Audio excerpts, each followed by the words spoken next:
You know those weird tests where you sit down and draw little lines on paper, and somehow that's supposed to tell a psychologist everything about your personality? Yeah, I'm talking about psychotechnical tests, the ones you probably had to take when getting your driver's license. And if you're like most people, you probably thought, this is complete nonsense. But here's the thing. What if I told you there's actual science behind those little lines? And what if the problem isn't the test itself, but how we've been using it all along? I'm diving deep into one of psychology's most misunderstood tools, the Palográfico Test. And trust me, by the end of this, you'll never look at a simple drawing test the same way again. Let me start with something that sounds crazy, but it's true. Your motor behavior, the way you move your hands, how you hold a pen, how fast you draw those lines.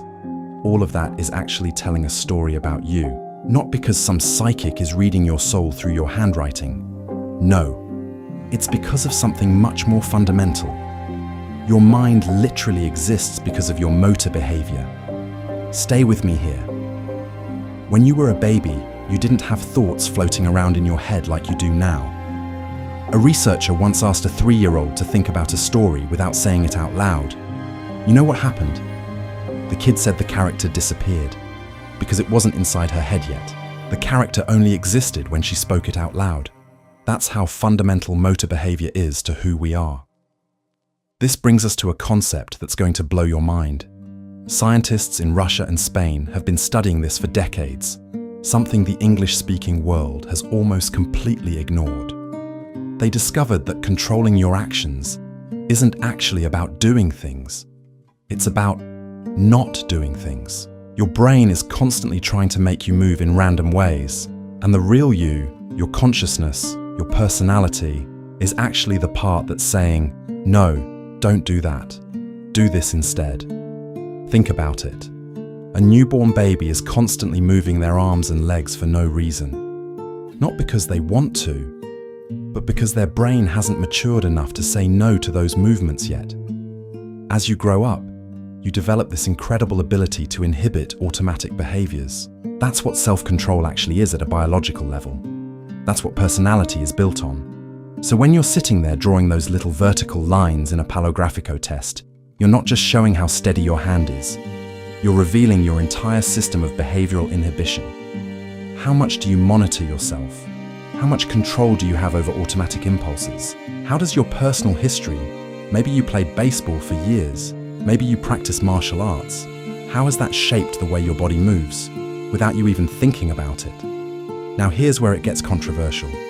In Brazil, and in several other countries, psychologists use these motor tests for really important decisions. Can you drive a car? Can you carry a gun? Can you fly a plane? And people hate it. They think it's a scam. They fail the test, pay to retake it, and suddenly they pass. What's going on? The answer is both simple and complicated. The test itself works. It's a valid ruler for measuring something real. But just like you can't blame a ruler for telling you you're short, you can't blame the Palográfico test for what people decide your score means. Here's the real problem. Brazilian psychology programs don't teach psychologists how to properly use these tests. They teach them how to apply the test, like teaching someone to use a measuring tape. But they don't teach them what the measurement actually means, or why it matters, or when it should be used. Most psychologists learn to apply the test, score it, and compare your results to a population average. But they never learn the deep science behind motor behavior, proprioception, the relationship between movement and cognition. That knowledge stayed buried in Russian and Spanish research papers that nobody in the English-speaking world bothered to translate or study. And this creates a disaster. You've got psychologists applying these tests without understanding what they're measuring.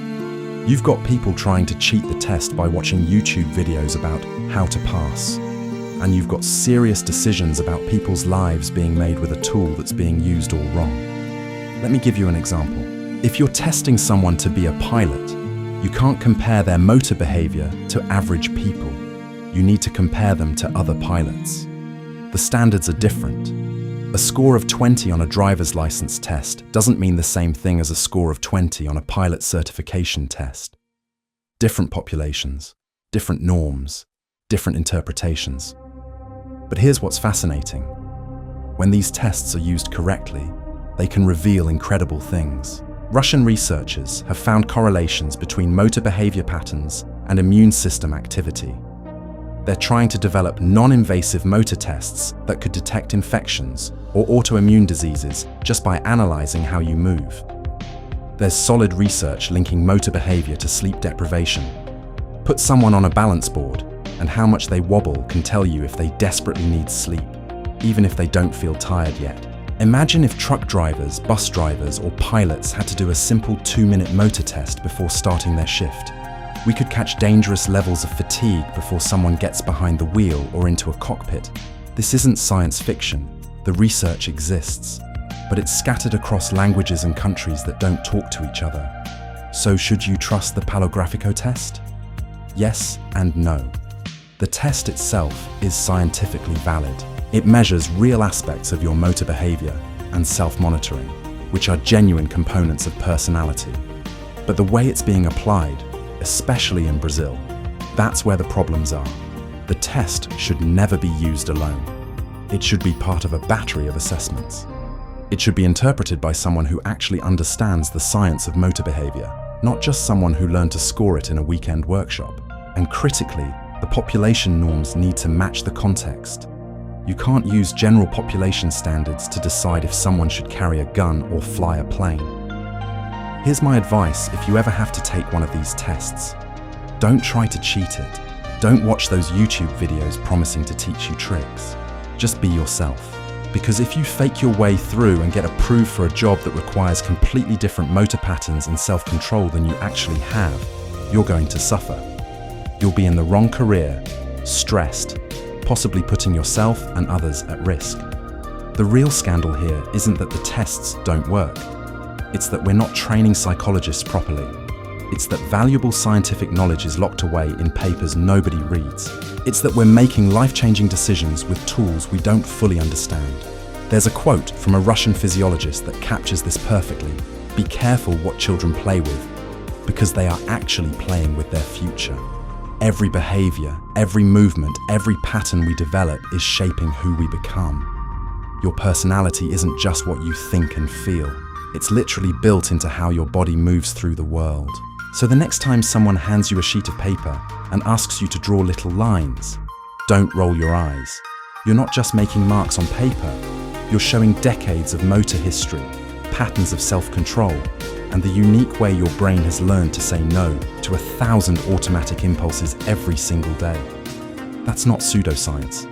That's you, written in motion.